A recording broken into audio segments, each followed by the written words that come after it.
What's up, everyone? I'm DJ Hamilton, and you're tuned into the DJ Sports Show, where we give you the latest, greatest, and most exciting sports stories in the world of sports, from interviews to having people's stories heard and told. This is the DJ Sports Show. Let's get it!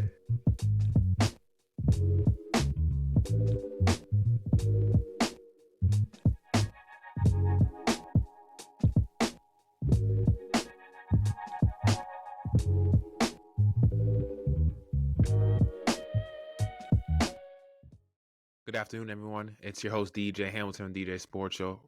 We're recording this Saturday afternoon here at 12 o'clock p.m. Eastern Time on this portion of the episode. We'll debate if I make this just a singular episode or if I put a part of the rest of the topics I want to talk about, where we talk about some football tomorrow and maybe some baseball with my guys. But yeah, on this episode, ladies and gentlemen, make sure you guys leave a 5-star rating if you listen to audio platforms, and if you're watching on YouTube, subscribe. But yeah, we got some breaking news. I want to read more into it a little bit. I have my notes right here because I want to make sure I don't say any wrong thing. I want to make sure I have the right stuff right in front of me. But yeah, Bombshell dropped across the NBA world earlier this week when there were reports revealing Portland Trailblazers head coach Chauncey Billups, Miami Heat guard Terry Rozier, and former NBA player Damon Jones were all indicted in a sweeping federal investigation into illegal gambling and organized crime. Now, Billups and Rozier, they were charged with money laundering and wire fraud, according to the indictment. And the investigation, there's two different sides and cases to the investigation, charging these three guys.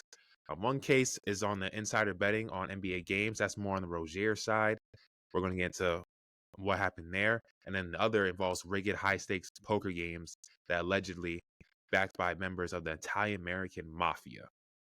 Any words when you have mafia involved with a gang, a criminal gang that's known to cause trouble in society, that's serious stuff right there. And this is a very serious investigation. The FBI is even involved. FBI is really handling this. And we're going to get into like the Adam Silver stuff and all that. But this is a really big deal across the sports landscape as a whole, not even just the NBA as a whole and in the sports betting world, because this has become really big over the last few years. So since 2019, prosecutors say a group of conspirators organized poker games across the United States designed to defraud wealthy players out of more than $7 million.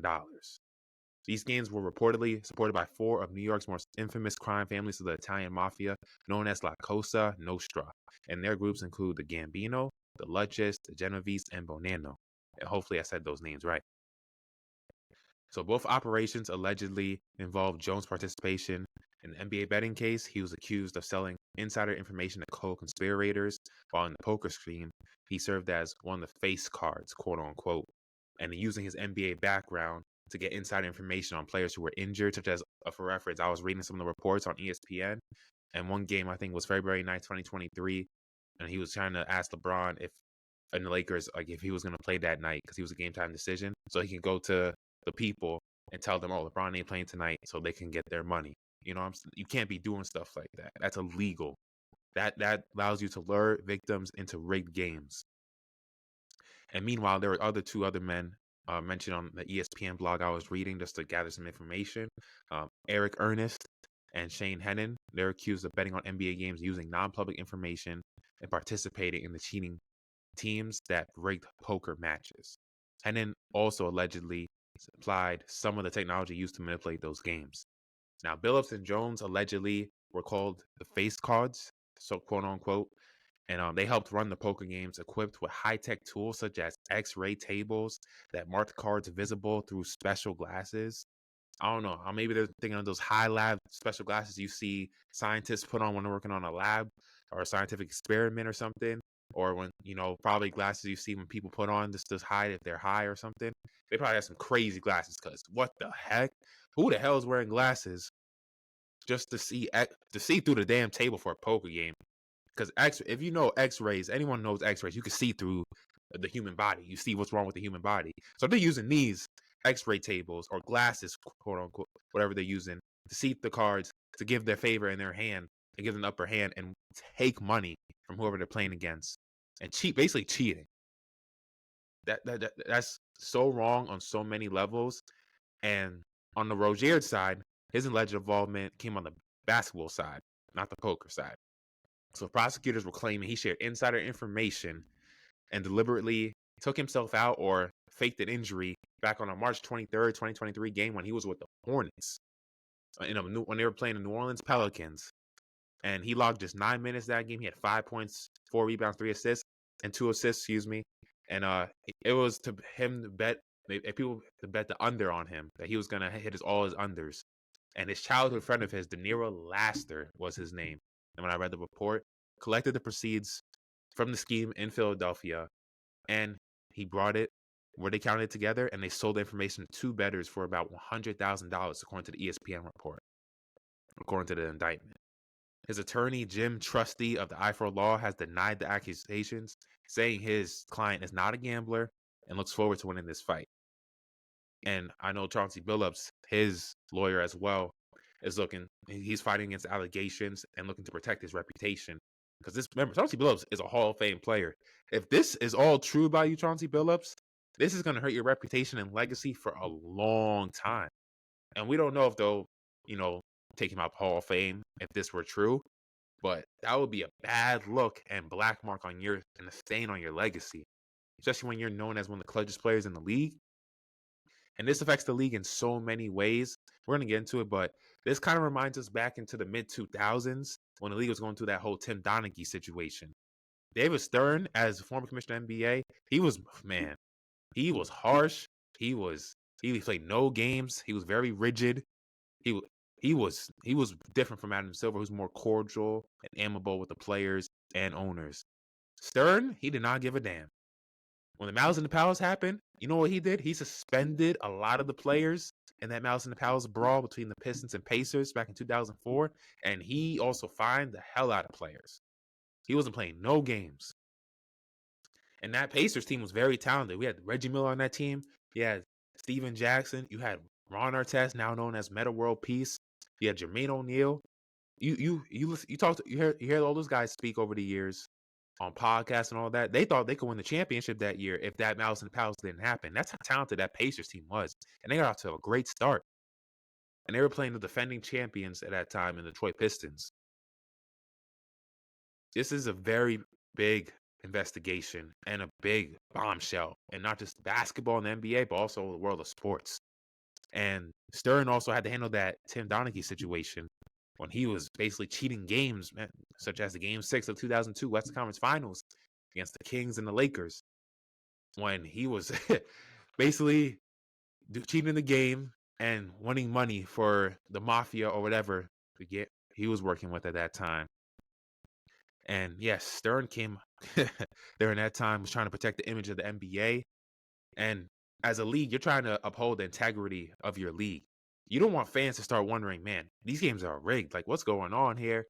Just like a lot of people are always saying Shai's always foul baiting and stuff like that. Or back when Harden was doing it during his prime, people were always saying, oh, these games must be rigged or something like that.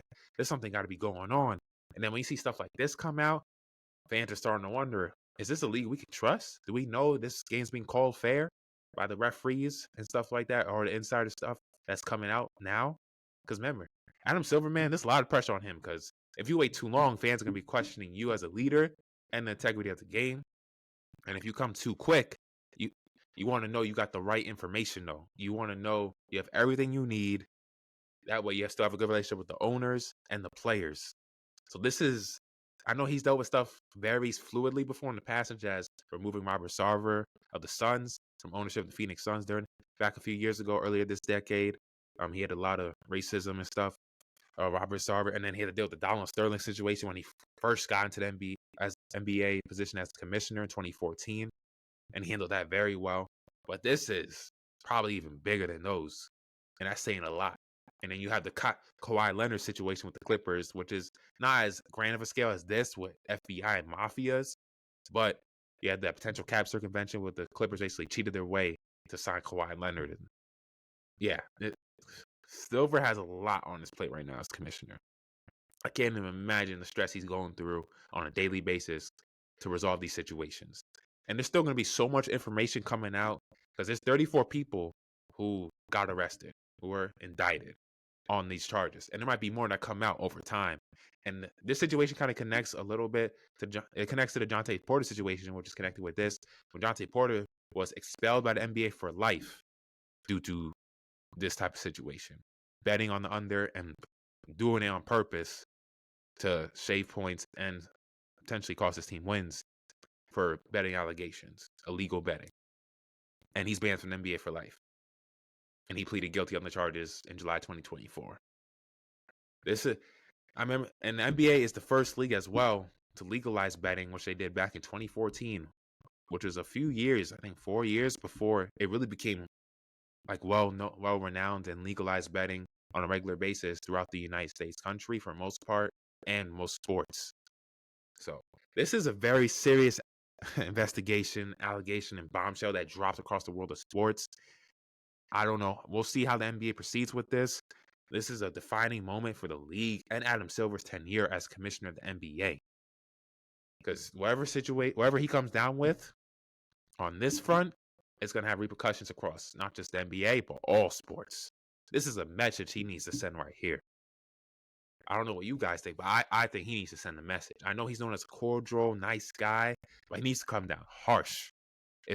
If all this stuff is true, that Terry Rozier, all this is true, and it's proof, I know you're innocent until proven guilty, and with Chauncey Billups and Damon Jones, he needs to come down harsh and make a statement that this will not be tolerated. And this is the league I love the most of any sports league. So I don't want to, and it's just sad because this is hanging over all the great performances we're seeing in the NBA and one of the best, if probably arguably the best opening week in the league's history. And in this dark shadow, just casts over it of this gambling investigation that came out a few days ago. So yeah, this is a big moment in NBA history, a defining moment that we're gonna remember and see how they ultimately gets handled. What ultimately comes out of it. Because I know also Gilbert Arenas had a situation earlier this summer where he was arrested, but this is a totally different one. He was part of an Israeli mafia. When I was looking it up, it was not tied to the Italian mafia, the one that we're currently speaking about. That's a totally different situation. And then we got to see how they handle the Rozier situation, because if you allow that to happen, he played, and then you got Malik Beasley, who got arrested basically for the same thing, and he was put on leave from the Pistons, just like Billups and Rozier were put on immediate leave from their teams. If Rozier was playing this whole time and the NBA knew about this, or they didn't know about this until the investigations dropped, but if he was able to play that whole time and then Beasley, that is just not, it's a whole mess. It just doesn't seem fair. But yeah, there's a lot going on in NBA right now. There's a lot of news. I don't really want to dwell too much more on this because this is a situation that's going to be ongoing. There's going to be a lot more news coming out. There's an ongoing investigation, but yeah, this is a big deal for sports. The NFL even sent the memo out saying they don't want players doing any illegal betting or stuff like that with casinos or illegal prop bets or with any mafia or anything otherwise without, fully knowing the investment and stuff like that. But they can't be betting on games. They cannot be doing that as players or anything like that, especially on themselves and their teams. They can't be doing that. Because I remember back in the 1920s, if I'm not mistaken, or 30s, there was a point shaving scandal going on in college basketball. And that prevented a lot of players from going to the NBA. Roger Brown was unfortunately one of those, even though, yeah, was it Roger Brown? I don't know if it was Roger Brown or Bob Curling. There were some players, I forgot their exact names, but part of a point shaving scandal back in college basketball in the 20th century that prevented a lot of players from going to the league. And it was a black mark on sports. It did not look good. So the NFL, they already sent the memo out reminding players, this is what's rocked the sports landscape. And MLS, I feel like should send the memo out too. Baseball, I know they're in the middle of the World Series right now. Hockey season just started. I feel like every league should come out with a memo and really make a statement, because this is a big deal right now. And how big and marketed sports betting has become in our country and legalized throughout most states in the U.S., this is something that needs to be re-emphasized. So yeah, and then you always see sports betting everywhere. FanDuel on commercial, Fanatics. You see it. ESPN had the bet when they were talking about ESPN bet. That did not look good for the ESPN, the worldwide leader in sports. That did not look good. But I don't know about y'all. I don't know anyone who really uses ESPN bet. I know most people usually use FanDuel, Fanatics, Underdog Fantasy, DraftKings. Those are the usual betting services I see. SeatGeek. Is it SeatGeek? No, that's to get tickets. I'm thinking of but yeah, those are the usual betting services I see or hear about that people are using. But yeah, this is something that needs to NBA and NBA is gonna have to really look at their betting policies again and really clean it up.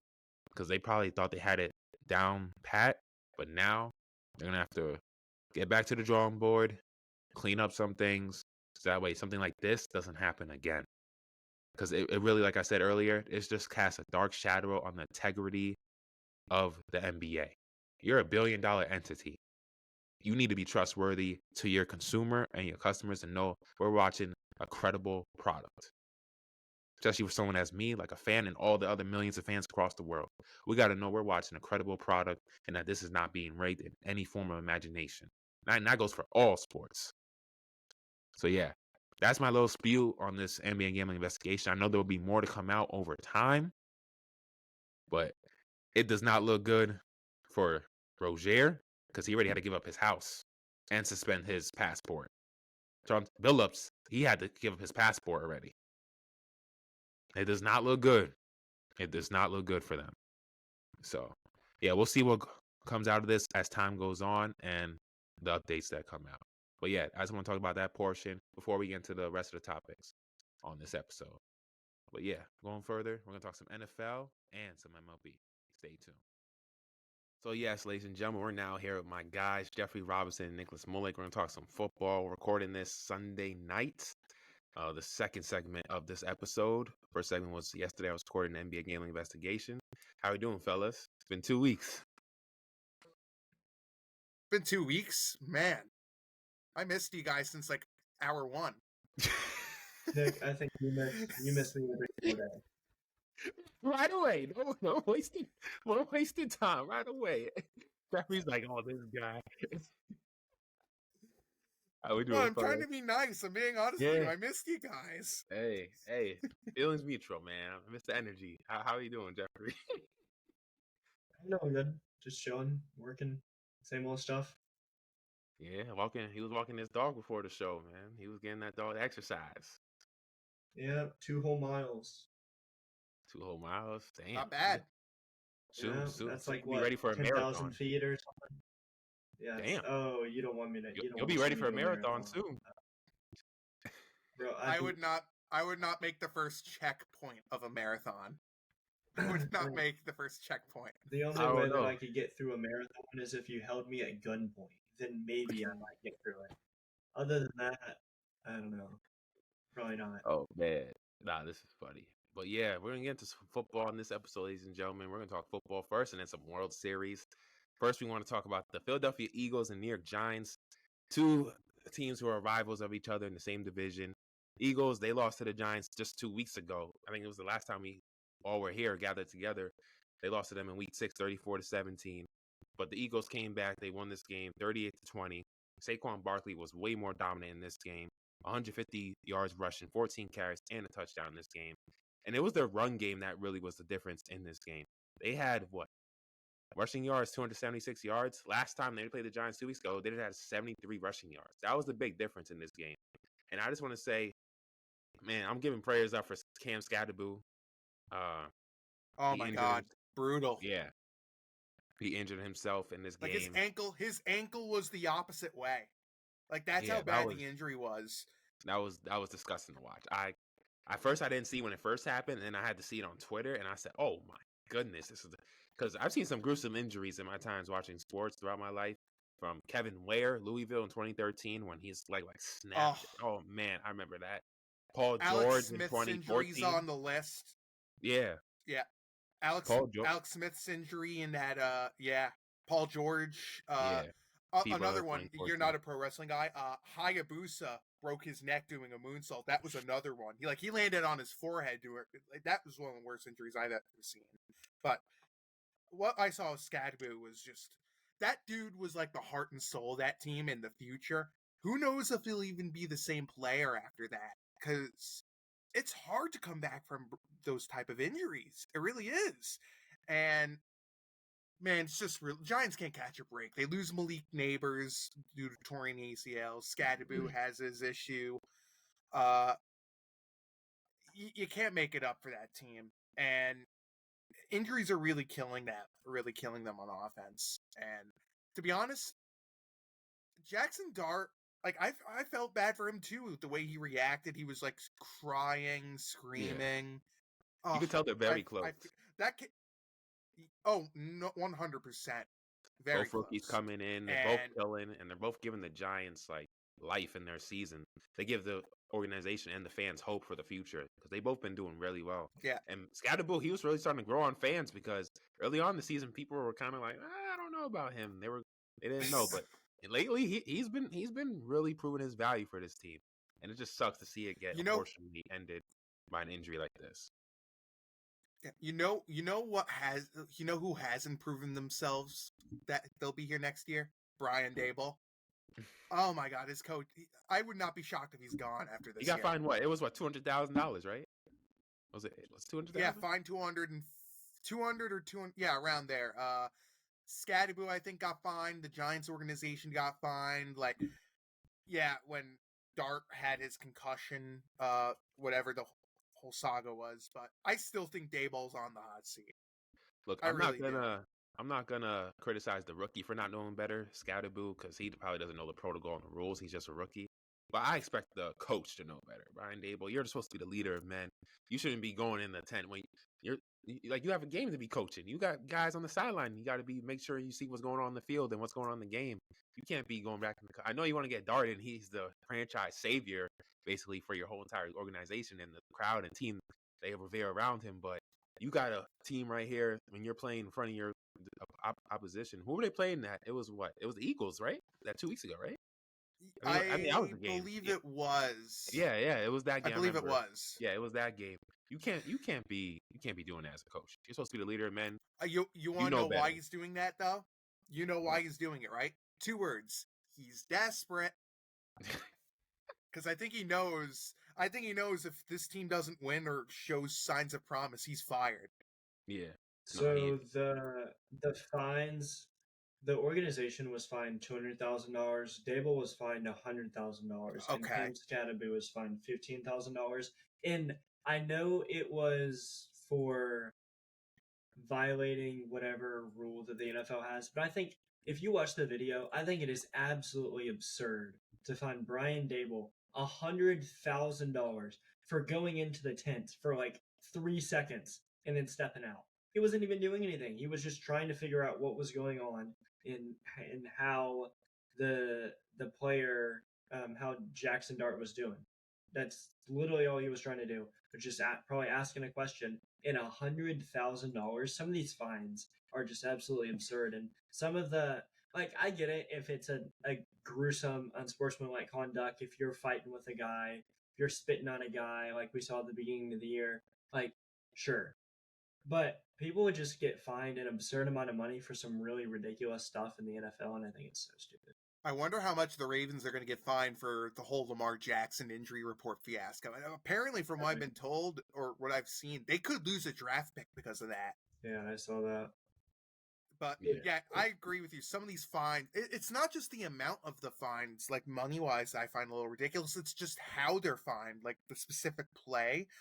Like sometimes some of these fines are just, I just don't understand it. But hey, look, we'll make more money than I ever will in my lifetime. So, hey, congratulations to them and the NFL for their fines, which I don't know what they do with the money.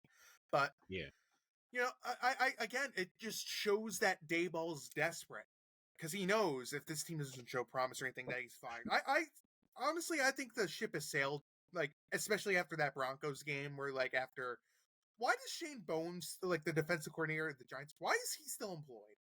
After that debacle, like, last week where, like, 33 points were scored in the 4th quarter and your defense can't stop them. Fireable offense there. But I don't know what's going on there, but 33 points in one quarter is crazy. I know. How the defensive coordinator still has a job, I have no idea. But I think Daboll's desperate. It's like I really do think that's why he did that. It's college football. You see no defense. Yeah, I mean, look, the no defense is why Brian Kelly got fired just, like, I think an hour or whatever it was previously afterwards. I mean, defense matters. I mean, it really does. But I don't know. I still think Dayball's in trouble. I really do. I don't know about the GM. He could be gone as well if they're going to let Dayball, because let's be real.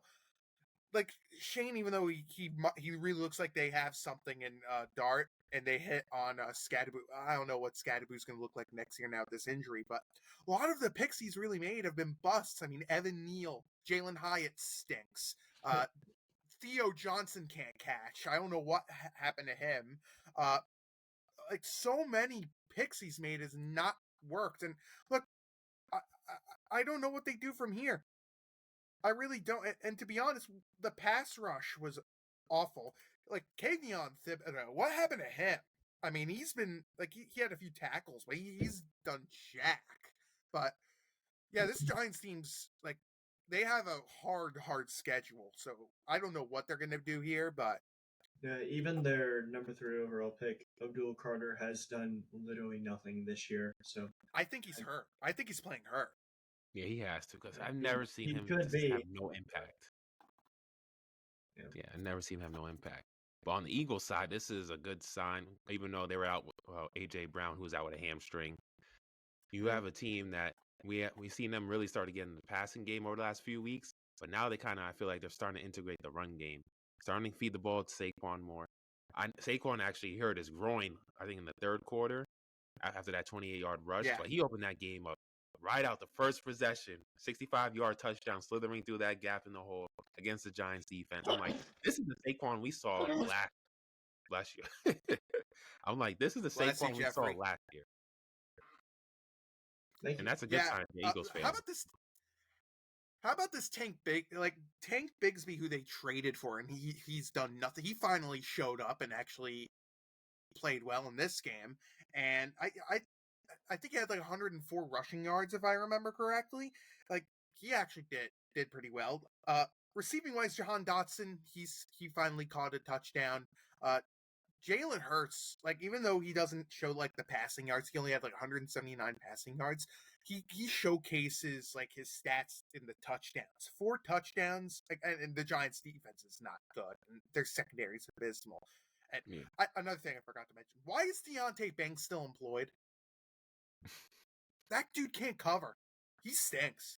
But no, I'm sorry. Going back to the Eagles, like, their offense really showed unity here, and I still think there really is a problem, like, with A.J. Brown in that locker room.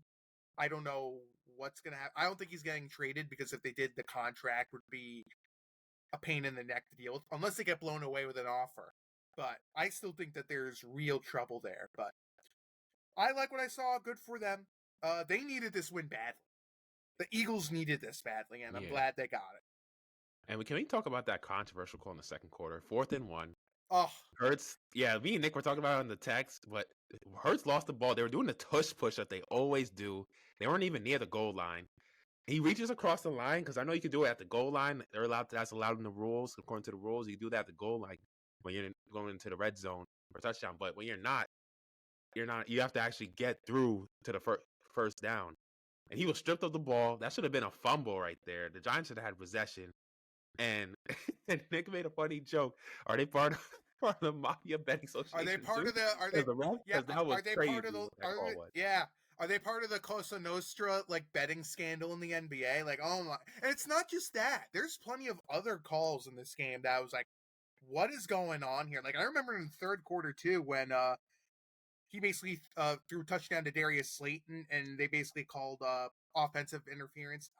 That was not interference on offense. And Dable looked like he was he looked like he was about to drop his gloves, like he's in the NHL, and have a fighting matchup with the refs. Like, yeah, the officiating he even challenged is the play. so... He even challenged the play, even though there wasn't really yeah, challenge. Because I thought the officiating is garbage.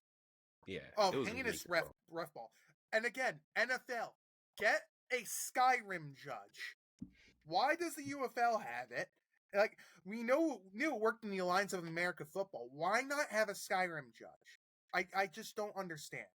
And with the whole betting stuff that's going on in the NBA, it really makes you wonder with some of these awful calls, Yeah. Those type of calls really makes you really makes you wonder about it. It really makes you wonder. And I mean, it's crazy. horrible officiating. I'm still disgusted. You know how I would fix the officiating in the NFL? Not only just get a Skyrim judge. You know what I would do? And I think you would agree with me on this, DJ. I would make these refs full-time. Enough of this part-time. You make so much money in the national... And you can clip this, by the way, DJ. They make so much money in the NFL, these officials. These guys need to be full-time. And what I would do, I would make them full-time. I would retrain these guys in the offseason with new technology. The Skyrim judge. The rules. Every single thing, I would retrain them. I would give them test runs in the preseason, whether it's the rookies or the veterans. Keep, growing the game themselves. Or maybe even use the Pro Bowl as a way to, start to train these guys, or the rookies, Because the Pro Bowl's garbage, and you could use, flag football there. There needs to be a better system of training. And I think if you make these guys full-time, you give them an extra pay grade because you have enough money to pay for it. Retrain them in the offseason. Get a Skyrim judge. And I think your referee problems would be much better taken care of. But this league cares more about money than anything. That's how you should fix the officiating. No, I agree. I feel like that's a great idea right there. And especially with NFL just sent out a memo recently regarding the NBA stuff. They basically said the same thing. I feel like every sports league should say it. The MLB, the MLS, like, hey, we don't want you guys gambling, no illegal stuff. I'm just paraphrasing what it said, but yeah, they don't want no players doing no illegal bets regarding their teams or them or anything like that, because that's not allowed. You don't want any of that happening in your league. And with the bad calls and the officiating too that have been going on, and with this whole betting scandal that's been going on in basketball, really makes you wonder about other stuff. Like that NFC Championship game against the Saints and Rams really makes me wonder. Really makes me wonder, because that's one of the worst calls of all time. Really makes me wonder that they really let that go because the refs bet money on the Rams. I'm not being a conspiracy guy here. I'm just saying it really makes you wonder. Fix the officiating, NFL. Yeah. So Nick says that with a vengeance on his face. I know, but seriously, it's been a problem for 10 years. Well, not even 10 years. I mean, there's been problems of officiating back in the day, too. Remember when the Seahawks and I think it was the Steelers Super Bowl, if I remember correctly? I mean, they missed plenty of calls in that game, too, in that Super Bowl.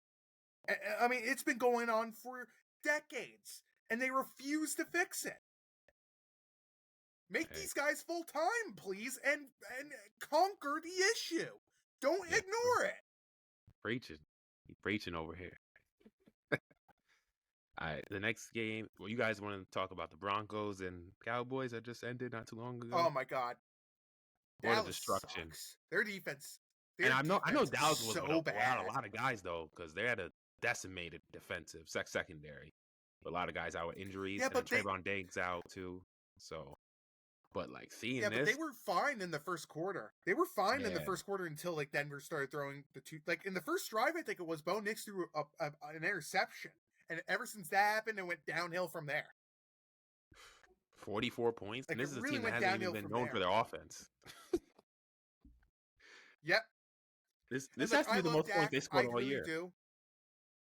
Yeah, look, I love Dak. I think he's criminally underrated this year. He is an underrated pick for the MVP.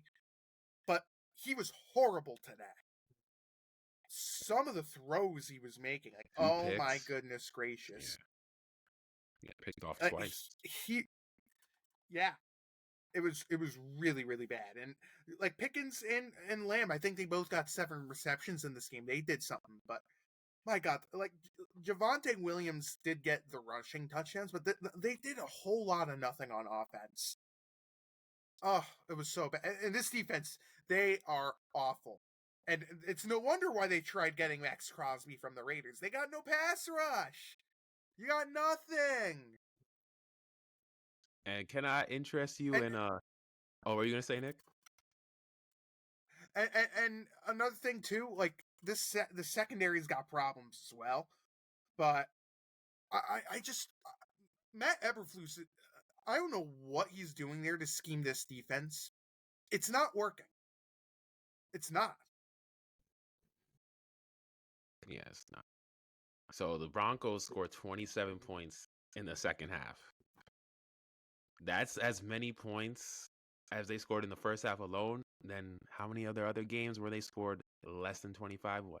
I counted what? 1, 2, 3, 4. 4 of the other games where they didn't even score that many points. So they scored as many points in the first half than any of the other past 4 games in total. If this even though I know they're playing Alice, I don't even call them Dallas because they have no defense, and they're playing Alice.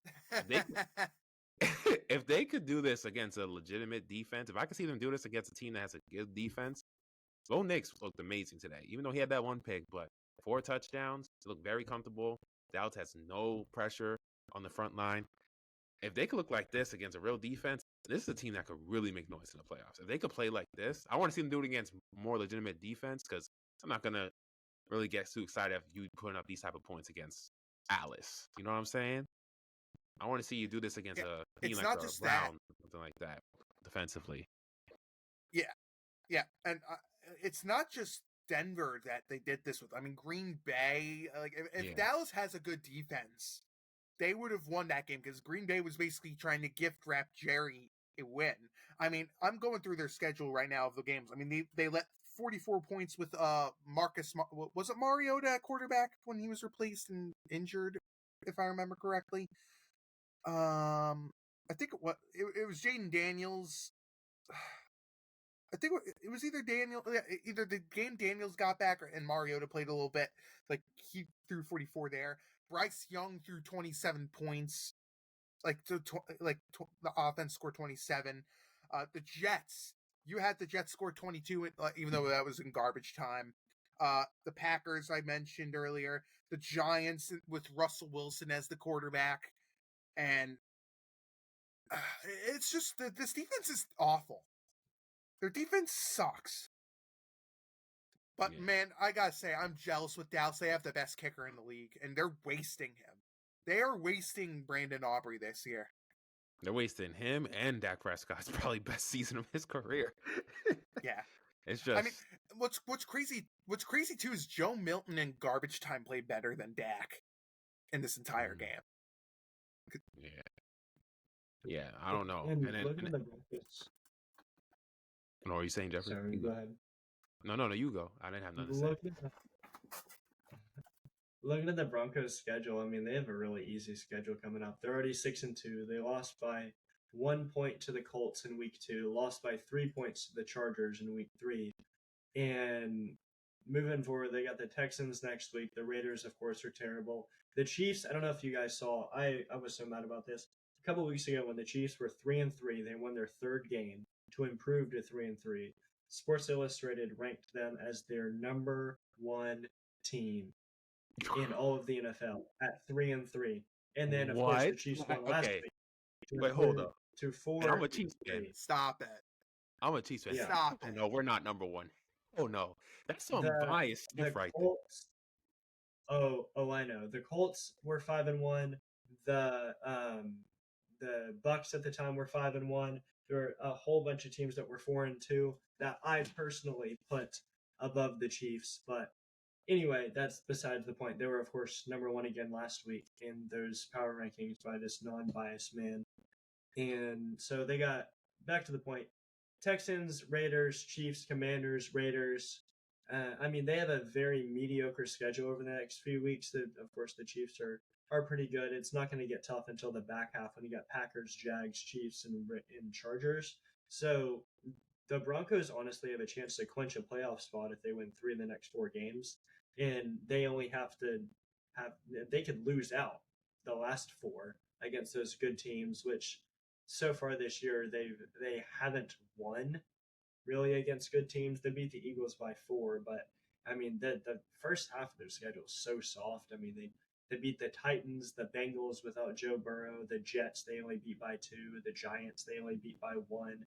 So the Broncos and they should not have won against the Giants, and they should not have won against the Jets, but you know, New York bollocks happened for Denver to get the win there. But if they play like this against, well, they're not going to face a Dallas defense until they face the Raiders. The Raiders are they the worst team in the league?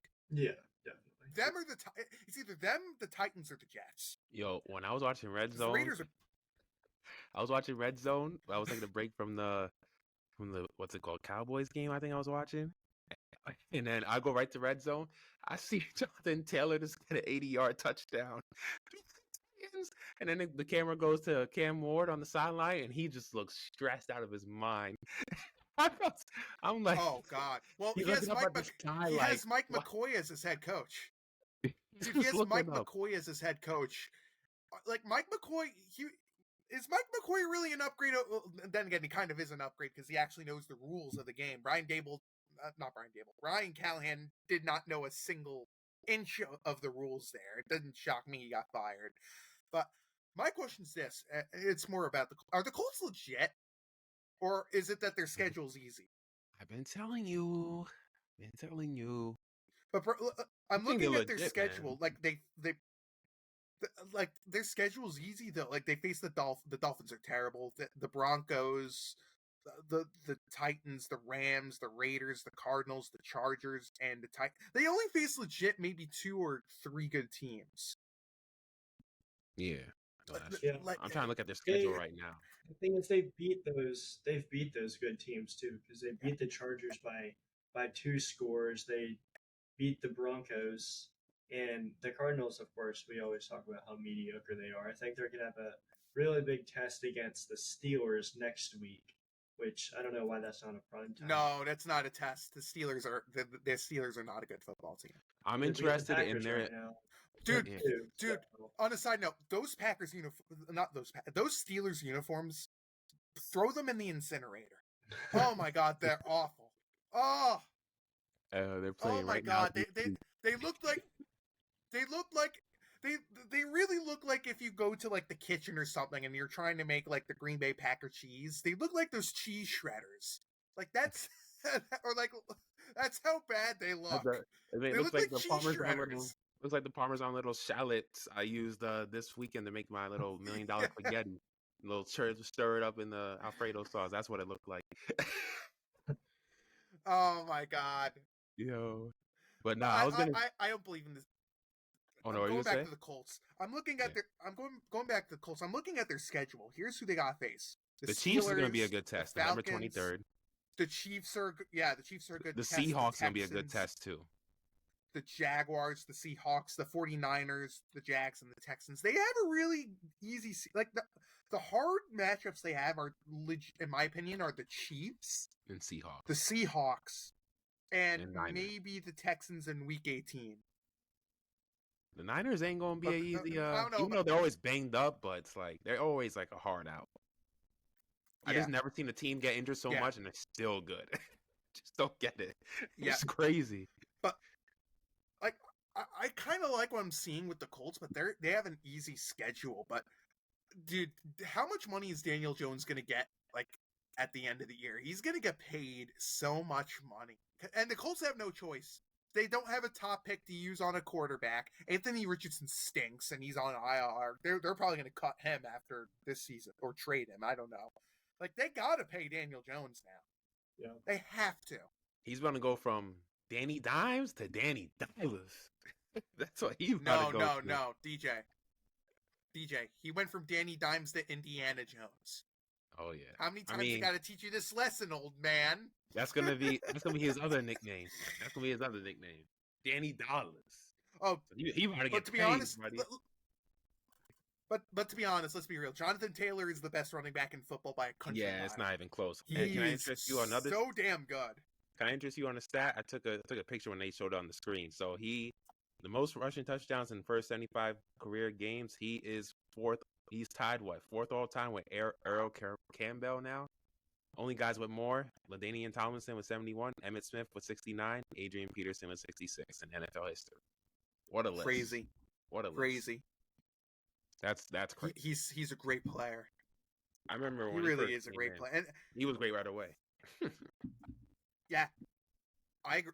And I don't know what else I actually found interesting too. I did not realize Amir Abdullah was still in the NFL. Like I saw him got a few carries in the game. I'm like, wow, Amir Abdullah is still in the NFL. Yeah. I used to call him the Abdullah Oblongata when he was like playing in college. Like, it's crazy how he's still in the NFL. But I like what I'm seeing from the Colts. But I can't. I think them against Chiefs is the testing point, like you said earlier. Yeah. I'm going to be interested. I'm going to watch that 1 o'clock. I think that's going to be my early slate game I focus on next Sunday. That Colts Steelers, and then also when they play the Chiefs the 23rd. I think those are going to be my early slate games I focus on those weeks because I want to see, especially against the Chiefs, I want to see if they're really legit against a good team. Because, yes, they beat the Chargers. Chargers are a good team, don't get me wrong, but I want to see you against a team that's been like battle tested in the playoffs, like the Chiefs. They've been to Super Bowls many consecutive times, won Super Bowls. Chargers are still a young up and coming team. We still haven't really seen them do it in the postseason. I want to see you do it against a battle tested team. And the Chiefs have done it. They've won 3 of the last 5 Super Bowls. Yeah, I want to see you against those guys. So if you could do that, I'll tell you who's not. That'll be good. Yeah.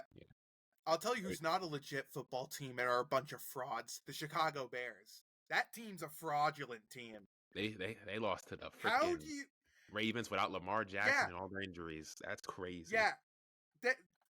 Not only that, because the Ravens are in deep trouble with whatever their injury report is, you allowed this team score 30 points that had Tyler Snoop Huntley as their quarterback. I refuse to call him by Snoop. Like, come on. That's a stupid name. I'm calling him Tyler Huntley. But the Ravens, they're really kicking themselves for not having Tyler Huntley on this roster starting, because Rush is probably going to get cut once Lamar is fully back. But Baltimore needed this one badly. They needed this win badly. You cannot go 1-6. It's too deep of a hole to come back to even make the wild card. Yeah. And Derrick Henry looked legit in this game too. He ran for 2 touchdowns. Receiving what Zay Flowers did, but besides that, he didn't really get too much of a standout. I mean, maybe Andrews. Isaiah Likely has not been the Likely of last year. He's just not been that great of a player. But I gotta tell you, the defense came to play for Baltimore. Now that they're all healthy, well, mostly healthy. I mean, I don't know if they're fully healthy. How great is Nate Wiggins, by the way? I mean, he had a great interception in this game, and he's a very important player for that secondary. But yeah, it was a much needed win for. Yeah, but I gotta ask you guys a question on the Chicago side.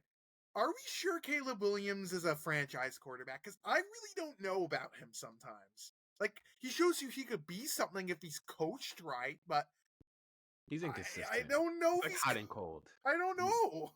He's kind of. I don't know if he's coached right either. He's kind of reminding me of like I'm gonna do an NBA comparison. He reminds me a little bit of J.R. Smith. Very talented, but sometimes he can be hot.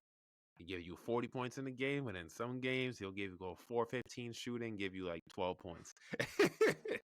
It's like you don't know what. Don't even get me started. Don't even get me started on J.R. Smith. I hate that guy. I hate him. Yo, yeah, it was. I really do hate. I really do hate J.R. Smith. Yeah. Why? Go look up his car accident. I'd rather that's not. That's why I hate J.R. Smith. I feel like that's gonna be too graphic. But yeah, Caleb. Yeah.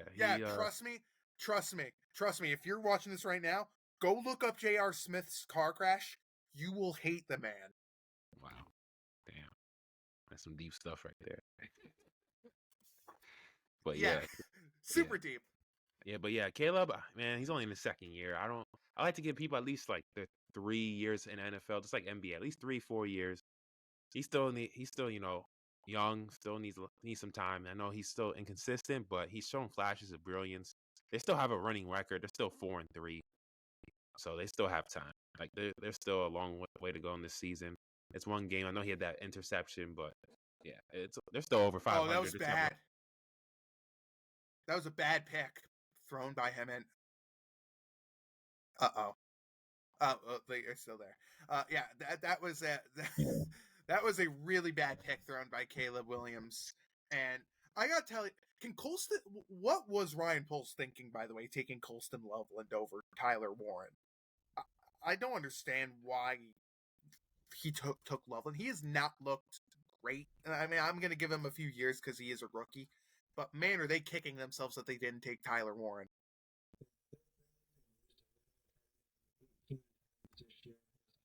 16 yards, no touchdowns, and he has, it looks like, 2 completions over 10 yards this whole year. So they're barely using him, and when they are using him, they're not using him for anything other than a quick dump off. I don't even think they're using Luther, even though Luther Burden left the game with a concussion. I don't even think they're using Luther Burden all that well either. Yeah, I think he's had, I believe, 2 good games this year. Yeah, he had a 100-yard reception game against Dallas just because he had a deep touchdown ball, and then he had 50 yards on 4 receptions, and everything other than that, he has 3. This shows you how many times they're throwing him screens. He has 3 games with negative reception yards. Luther Burden does 3. He had 1 completion for negative 3 yards in week 1, 2 completions for negative 4 yards in week 5, and then today, before when he got hurt, 1 completion for a loss of a yard. So, I mean, I don't know. Maybe he needs to just stay on the injured reserve. He just isn't a fit on the Chicago offense. Yeah, he's just not a fit. And I don't know where they go from here, but this better be a wake-up call for Chicago. And if they want to be a playoff team, they can't lose games like that. They just can't. And it's one of the reasons why I can't. It's one of the reasons why I can't trust teams like the Atlanta Falcons, because they lose games against awful. Like this team got blown out by Carolina. I know you're a Falcons fan, and I hate to. That's all right. Go ahead. Damper on you. You get blown out by Carolina, which you should never do, and you allow Tua Tagovailoa with one eye, because his eye was swollen in the scam. His left eye, like, he was basically like Patches O'Houlihan, you know, the pirate from Dodgeball, not the guy in the wheelchair, the pirate, I forgot what his name was. He was one-eyed out there. You have one-eye Willie out there basically trying to throw, and you mean tell me 34 points you allow? Like, what? Is Raheem Morris a defensive-minded coach? Like, wasn't this defense supposed to be fixed or something? So the defense, ironically, actually is pretty good, just not against the run, which is where early they got out to a lead because Achane was running all over them, and then Ollie Gordon kind of came in, and when they were up big, and he took over because Achane's injury prone. But before like an hour before this game, Drake London was ruled out with, I believe, a hip injury. Michael Penix was ruled out. That day is when Raheem Morris said that they made the decision to go with Kirk Cousins. I think it was speculated a few days ago, but the official decision was made today. Kirk Cousins looked terrible. He had a few missed passes, and they were actually booing him in the second quarter at Mercedes-Benz Stadium. So they should boo the GM. They should boo the GM for the awful contract they gave him. That contract is the worst in the NFL, not named Deshaun Watson. Yeah, and it's terrible that you have one wide receiver out and the other wide receivers are just so terrible. Like Casey Washington, Kadero Hodge, they're not good wide receivers at all. They had to rely on those guys and Kyle Pitts today. So I don't know what's going on in Atlanta. It's way too inconsistent. And looking forward, it's not like it gets any easier. You play the Patriots next week, then you go to some random country to play the Colts. Still pissed off about that because I was supposed to go to that game because it's the closest Falcons game to where I live this year, and it's in, once again, some random country. Never been to an NFL game in my life, so I was pretty annoyed about that. But and then the Panthers, who they play after that, who they got killed by earlier this year. So I don't know. I'm not gonna rant about them too much. I'm probably gonna rant about them in a couple. They got to get. Not only do they got to get rid of that coach, they got to get rid of this GM. And you can tell. I don't know if you saw this. The owner was the first to walk into that locker room. He was not happy. Yeah. Would it shock me if both are fired at the end of this year? No. But at least you could say one thing if you want me to be positive, because everyone's like, "Oh, you're so negative all the time." Blah, blah, blah. Well, here's a positive thing, and I think you'll agree with me on this. Kyle Pitts actually came to play today. Yeah. No, he did. There's that. No, he did. He did. You're good. But hey, listen, if the Falcons don't make the playoffs, they'll at least have a first round pick to maybe, bolster the offense. Oh, wait. They don't have that. The Rams do. The Rams do. Was that the pick they traded up for James Pierce, or was it for... Yep. I don't even think James Pierce did much in this game, to be honest with you. Did he? He hasn't done much all year. He's only played like 45% of the snaps, and he had 4 tackles in this game, and those were the only stats that he accrued. So they're not even using him very well.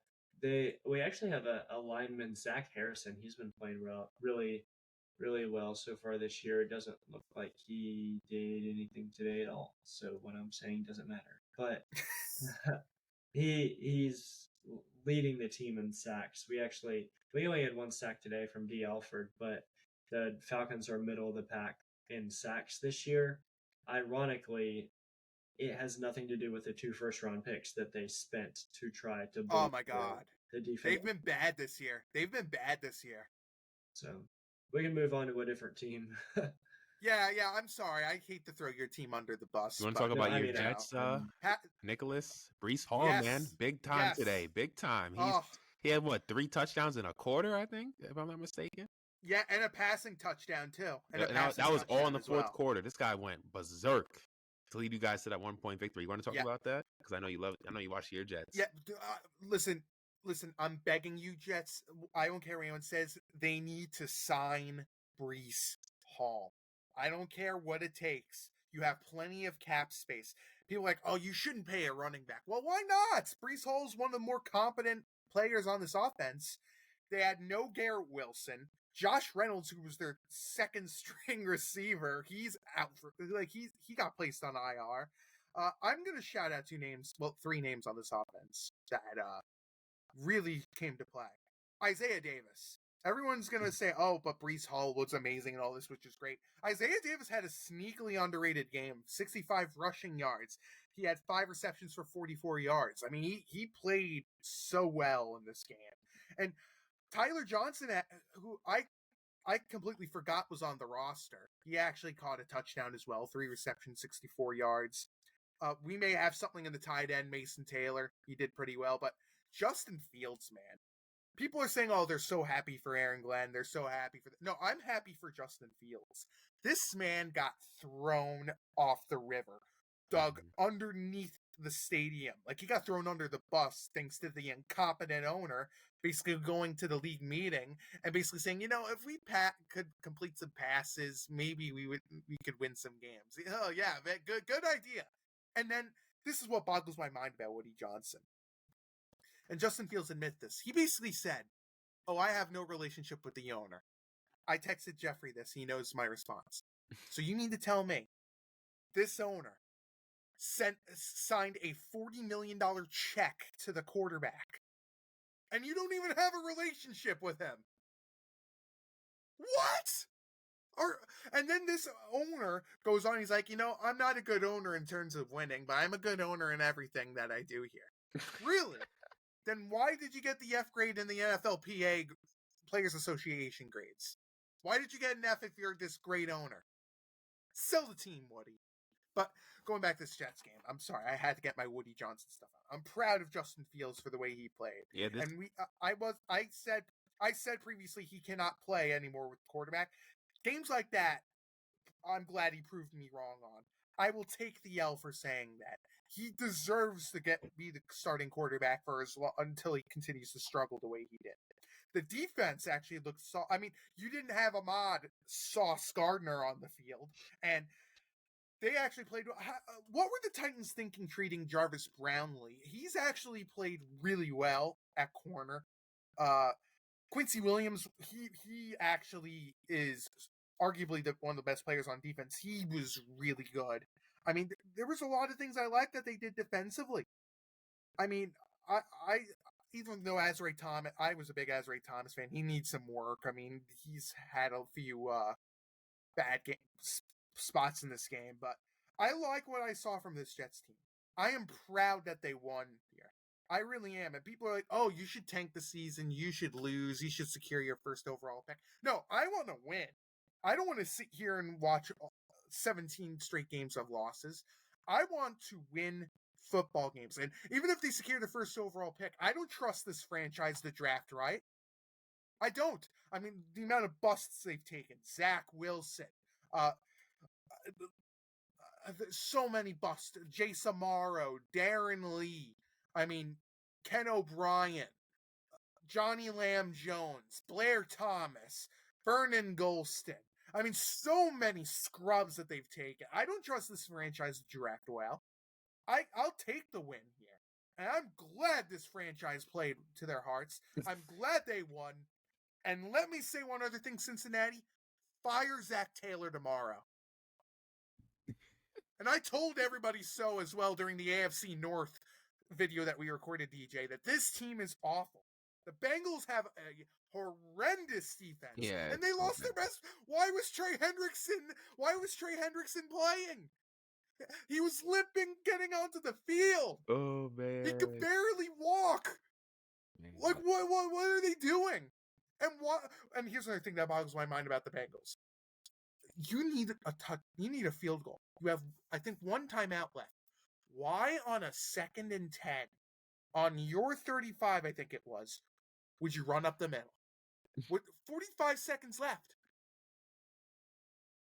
What are you doing over there, Cincinnati? You had 10 days to prepare for that game, and you lose like this, and you blow a 14-point lead against the Jets? That's embarrassing. I would not be... then again, the owner's too cheap. He's not going to fire anyone mid-season, but this defensive coordinator, oh my God, he's got to go. And the head coach is a moron, too. That's probably going to get saved because Joe Burrow is hurt.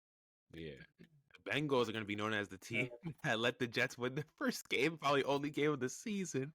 That's not a good thing to have. That's all I got to say. Nope. They're not safe. But, yeah, Justin Fields, man, I felt bad because I'm seeing some alerts like the dude was crying to his family when he got benched last week. And you already know he got traded from the Bears. They said, okay, you're not good enough.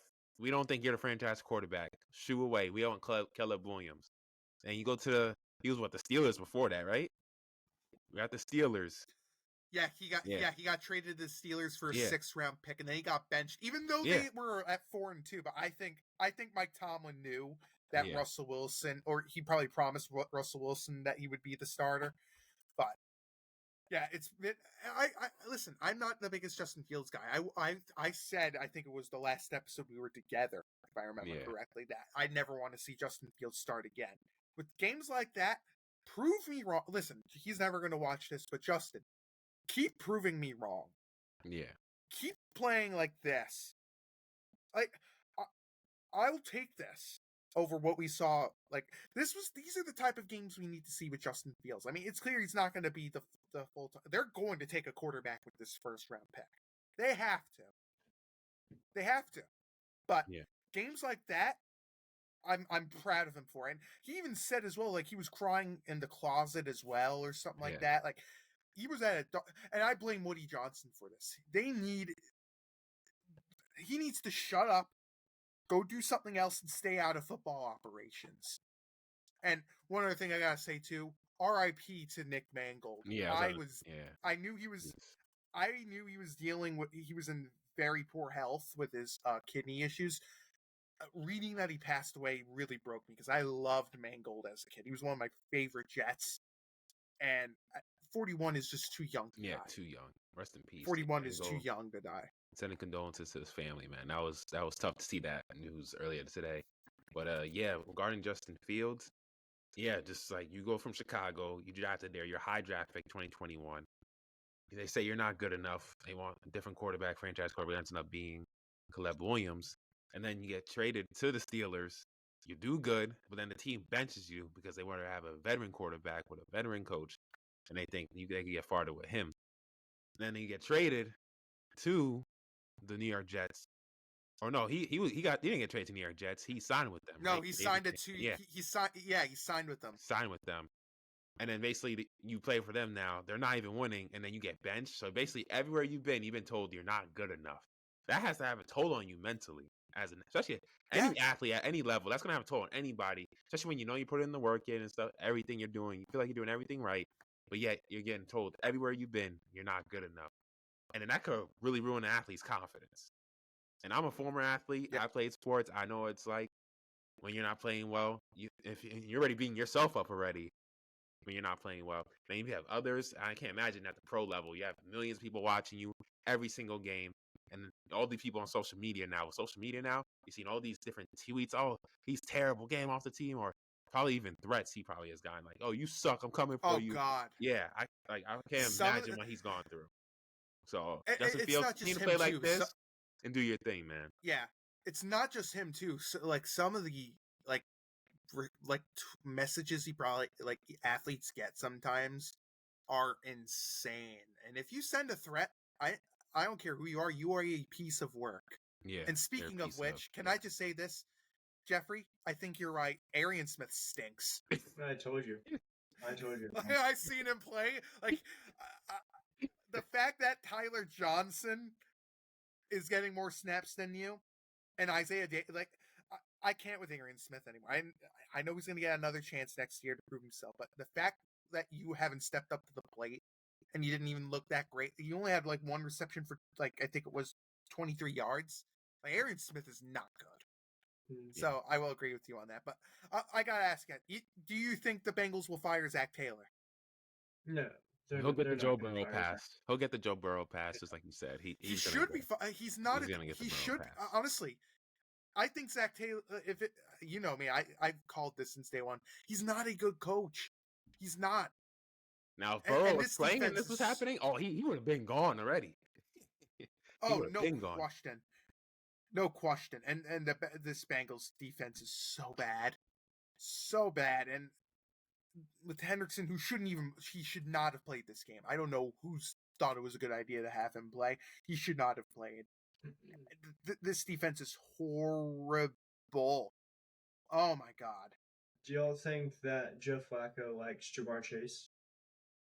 The last 3 games, he's thrown the ball to him 12 times, 23 times, and 19 times. Yep. I think Joe Flacco secretly has a crush on Jamar Chase. I think that's what's going on. Would you say? Right. Would you say he wants to chase the age record like Tom Brady did back in the day? I'm not going to respond because that was such a terrible joke. But all I'm going to say is, something that we haven't talked about yet is the fact that Myles Garrett had 5 sacks today. I don't know if anyone. Oh my God! But it's too bad. It's too bad that organization's so dysfunctional. Yeah, the Browns are terrible. Quinshon Judkins got hurt, which really just fired me up for my fantasy team because everyone's dying. Everyone's. You know what's crazy too? You know what's crazy? You know who has the most rushing yards once Judkins went down? You know who led the team in rushing yards? Who? Malachi Corley. Oh wow, really? Oh, today, yeah. Oh my! The only player on this offense, like excluding maybe Njoku, that I actually like is Harold Fannin. Njoku. Did I say it wrong? I don't know. If I did, I apologize. But I like Harold Fannin on this offense. He really is underrated. Jerry Jeudy stinks, by the way. Yeah. Like that guy can't. I don't know what happened to him, or that he has a bad case of the dropsies, but he has not looked good this year. Not looked good, and I don't know. Cleveland's still messed up with having Deshaun at quarterback. And the fact that Shedeur Sanders has a back injury and he wasn't even the backup. I think like Bailey Zappi was the backup for the Browns. Yeah. Like they are.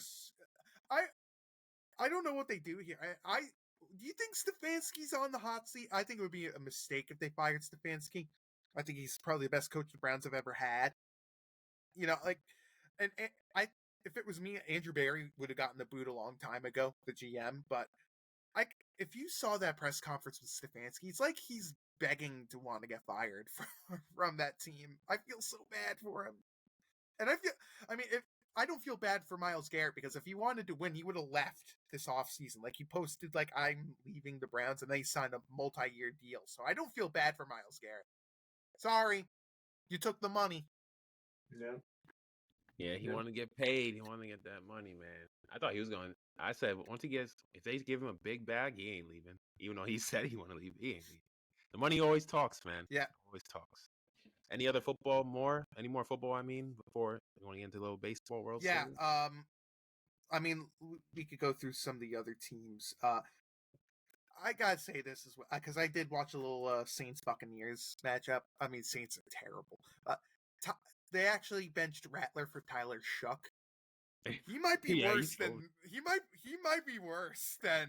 I thought he actually looked pretty good. The Saints had a few drops, which is why his stat line looked so bad. But yeah, he was real mobile. He was moving in the pocket well. He was scrambling well. He had a nice throw on the run. He had a good deep ball that just led the receiver right out of bounds. But for his first game in the NFL, I thought Shuck looked pretty good. He made some bad throws though. Oh yeah, but so would you and I.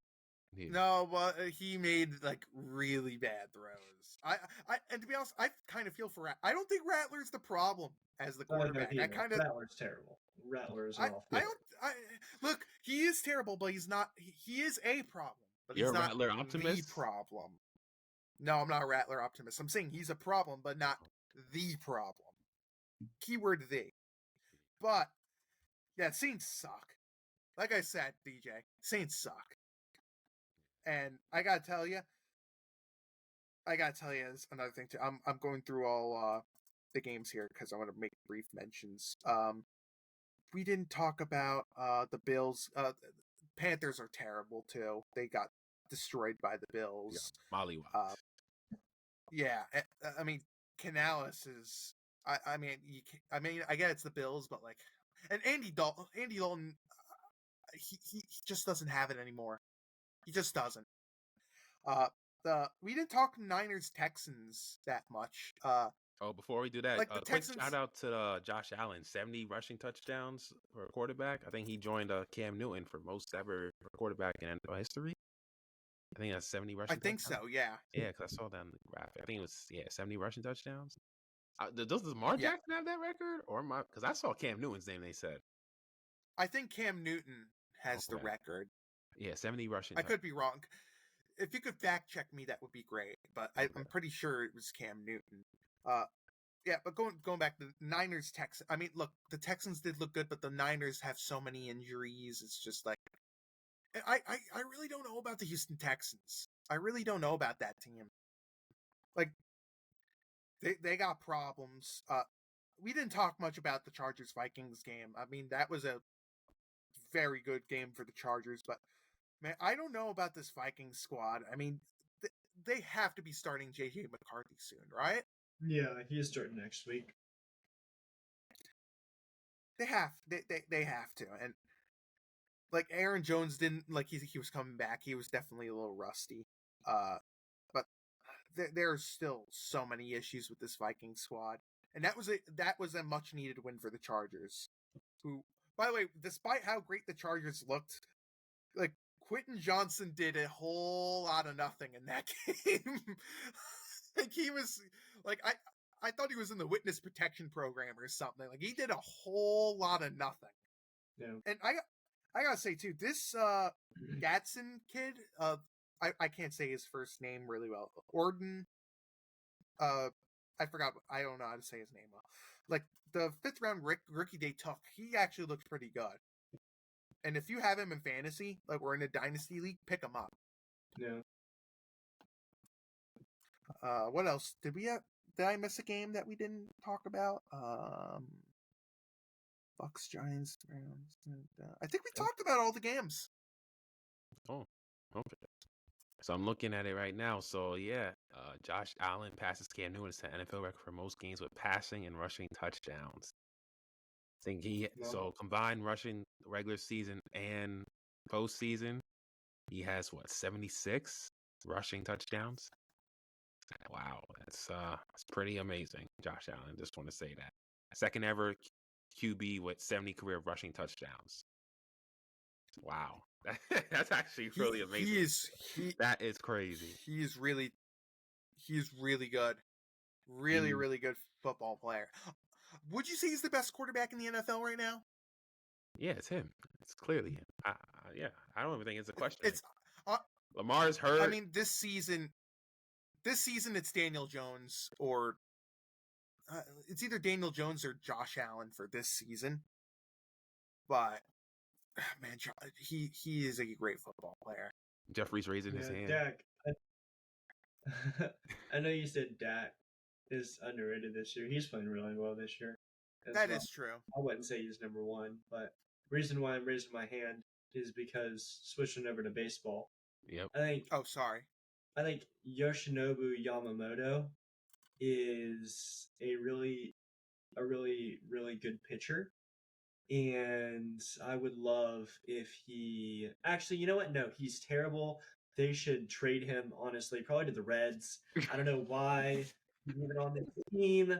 I don't know why he thinks that he can just come over into the World Series and just pitch like the way he did.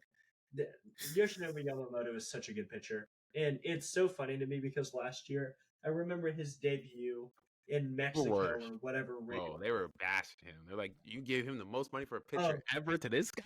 You were bashing the dude.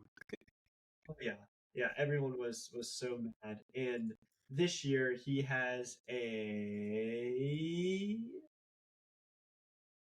Where is it? Okay, it keeps showing me.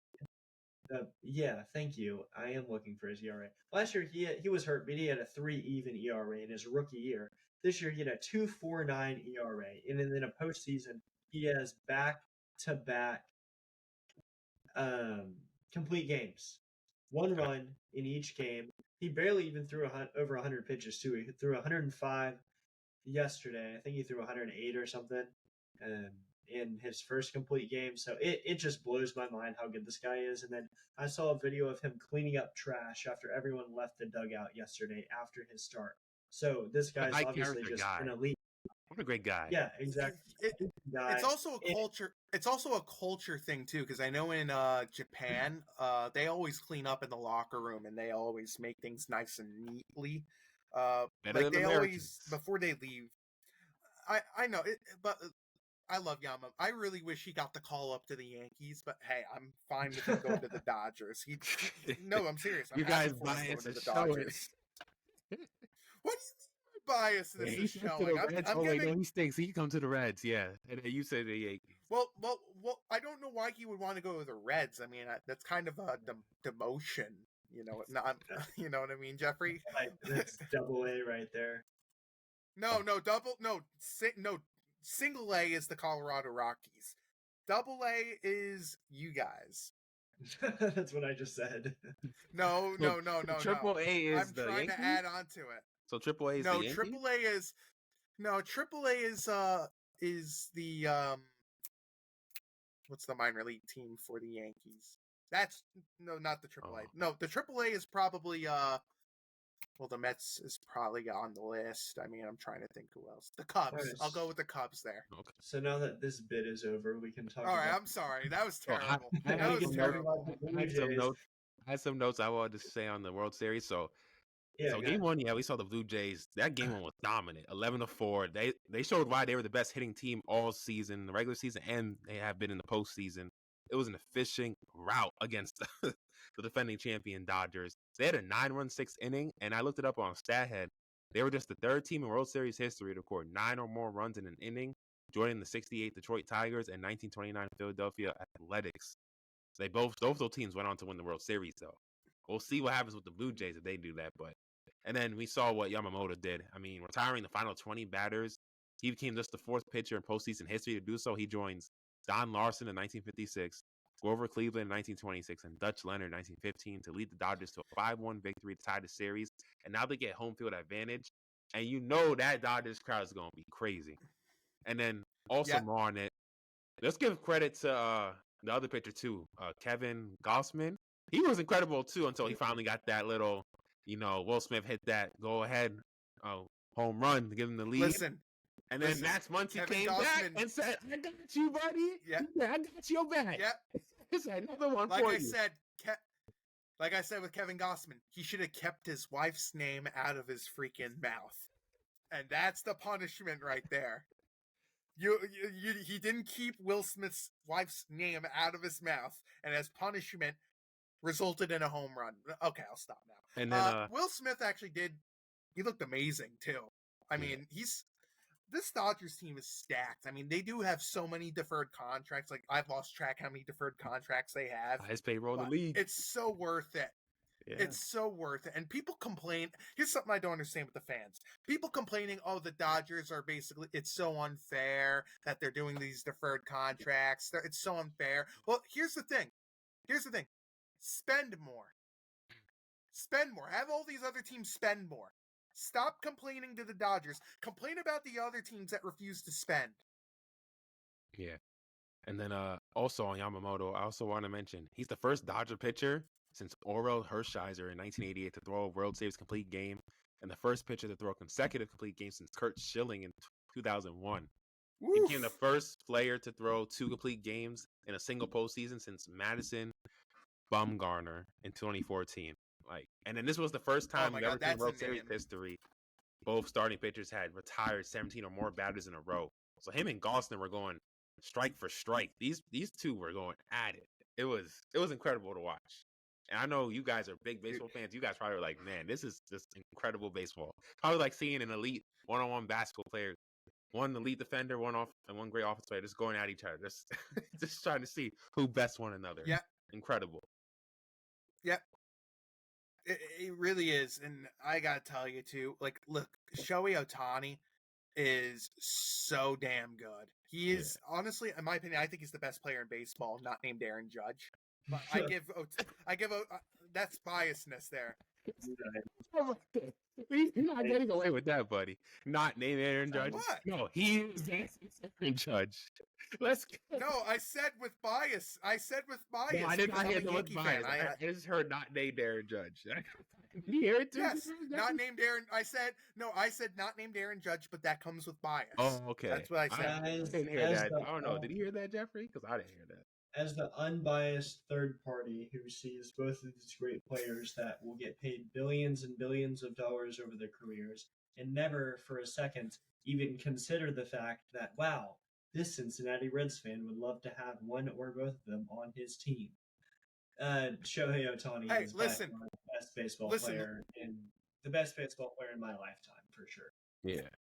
It's not even close. Well, he's the GOAT. Yeah. And honestly, he is the GOAT. I've never seen anything like it. When he had NLCS Game 4, I was like, the stat line. Yeah. I said, bro had 3 home runs and maybe he had 10 strikeouts. I was like, he's basically it's up. It's like watching Wemby in basketball. You've never seen it before, bro. We're having a great time of sports right now. It's basically like in the NFL if you lead the league in passing touchdowns and you also lead the league in sacks. Even though in my heart, Aaron Judge is the better player in my heart, but in my brain, it's pretty much Ohtani. Now that I think about it more, but in my heart, it's Aaron Judge. It's like, who's a better unicorn? Yeah, Ohtani's great. Wembayama or Ohtani? It's like a better unicorn. Like who's more unique? Ohtani, Wembayama, Josh Allen? Like if you were those 3 athletes. I'll give you. You want an answer to that? You want to answer that? Which of the 3 are the more unique? Different sports, yeah. Yes. Who? Yes. Who? Yes. Who's the most unique? Yes.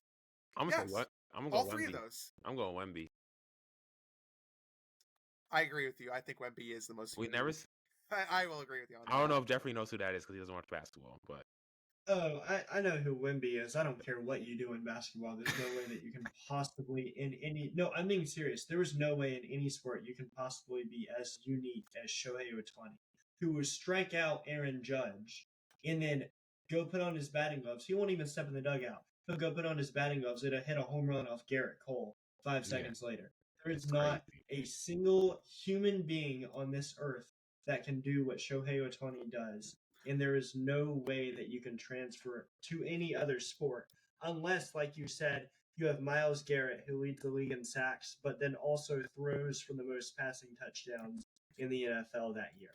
Like that's the only thing, and no one's ever going to do that. You could argue as well, even though he hasn't transitioned that fast from college to football, but college Travis Hunter definitely fits the bill as unique. I mean, not NFL version because he hasn't translated as quickly as we all thought, but college Travis Hunter.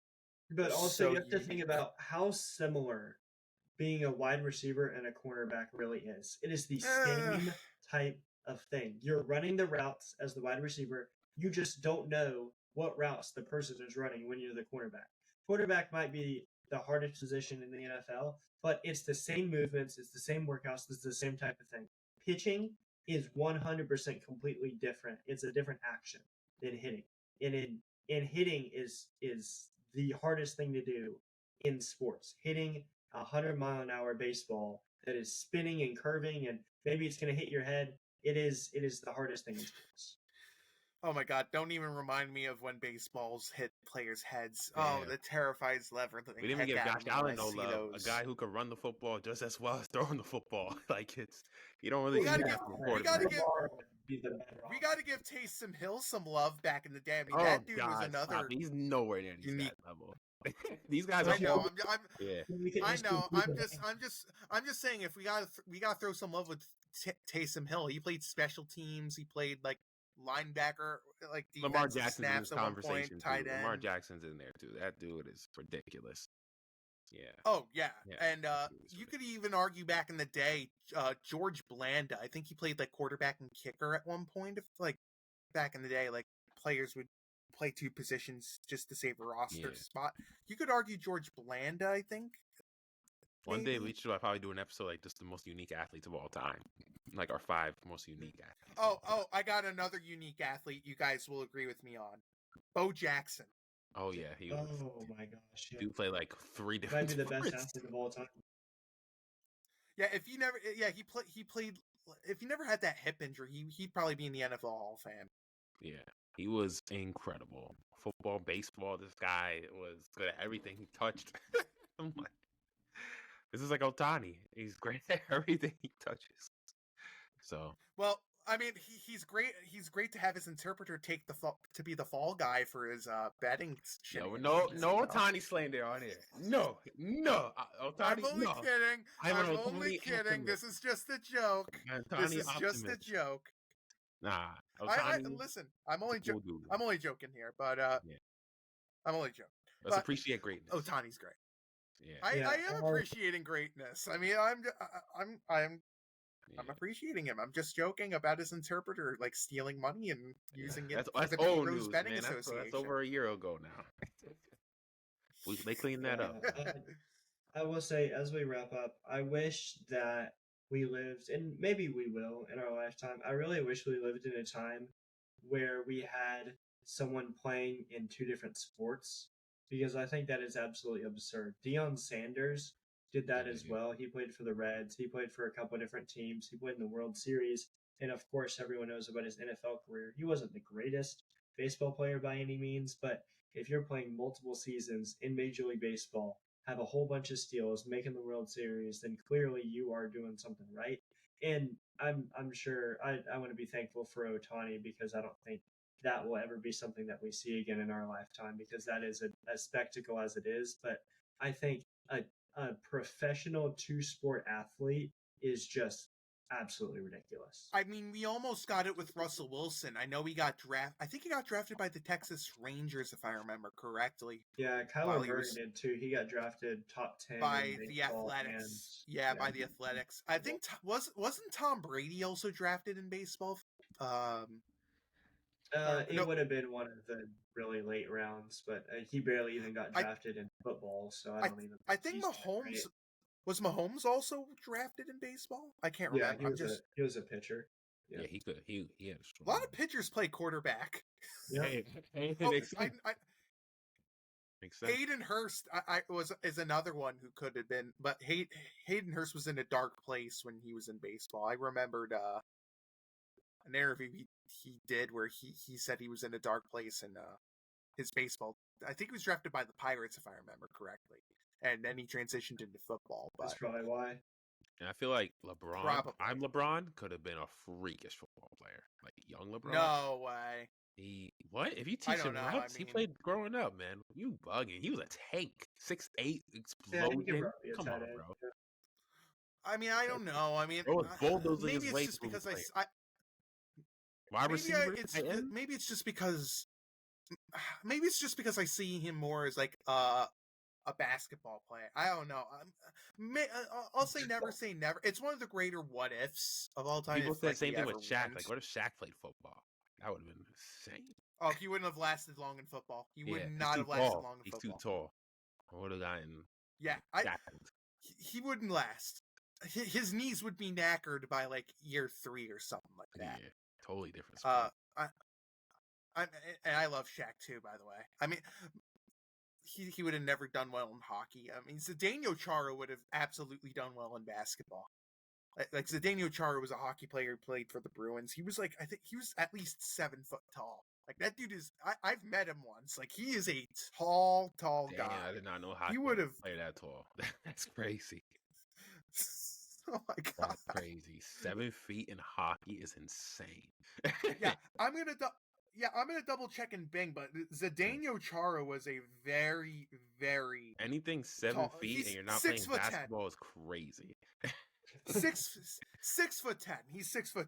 That's so crazy.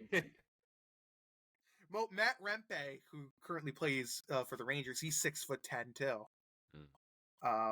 He's a really tall guy. He's one of the enforcers, like the grit and sandpaper type players, where he fights on the rink.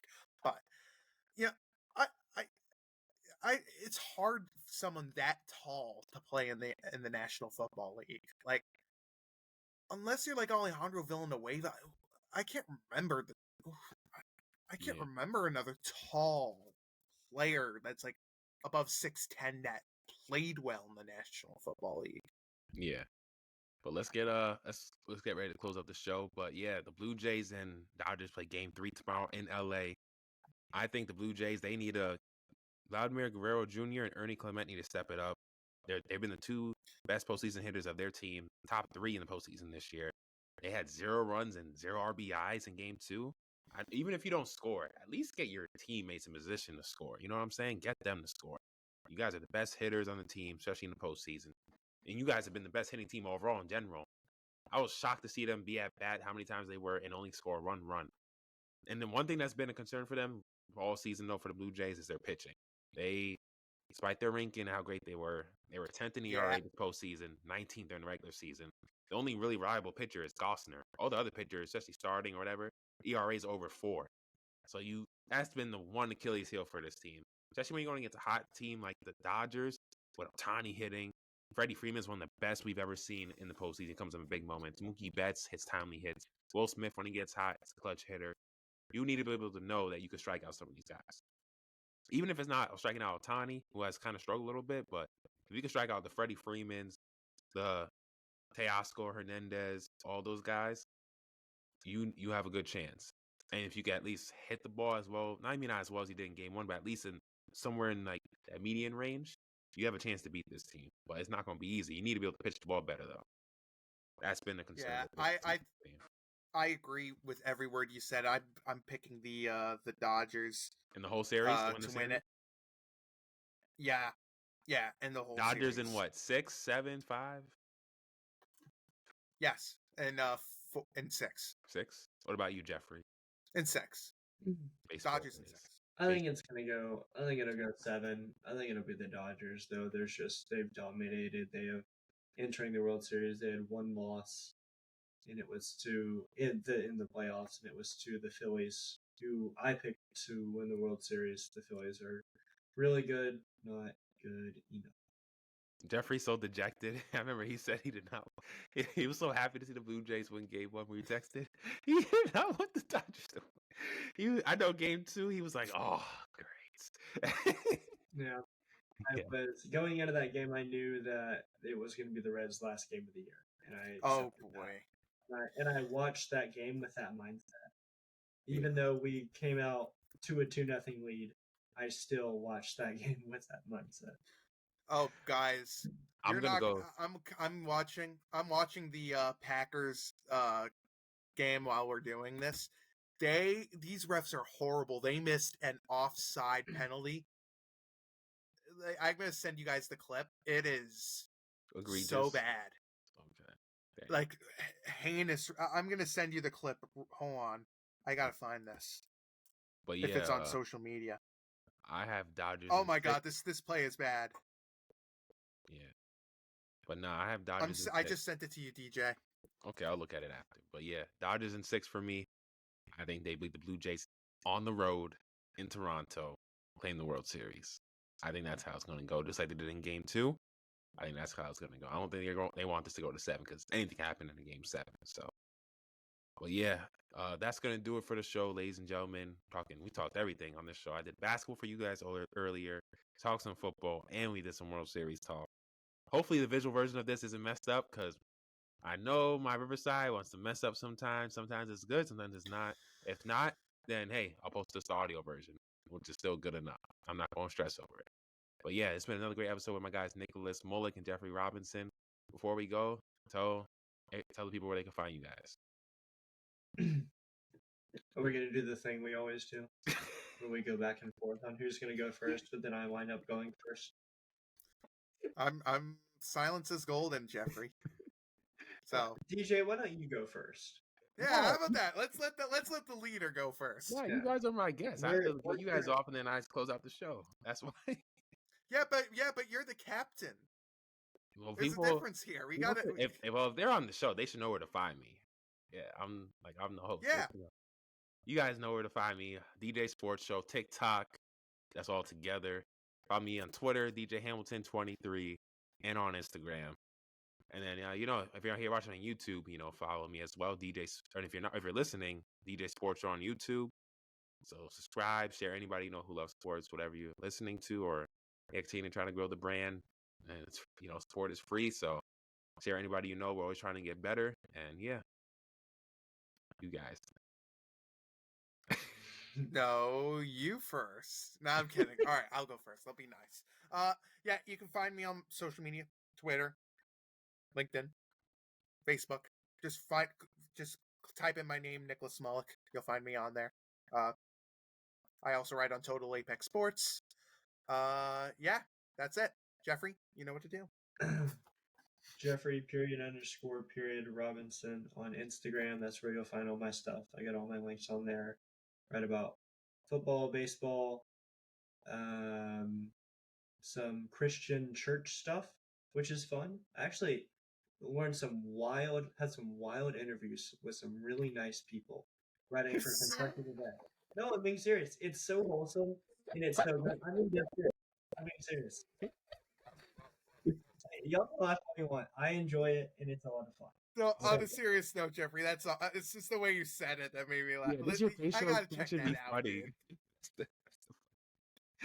Sometimes we don't know if you're happy or you're just sarcastic. We don't know. It's like only this day.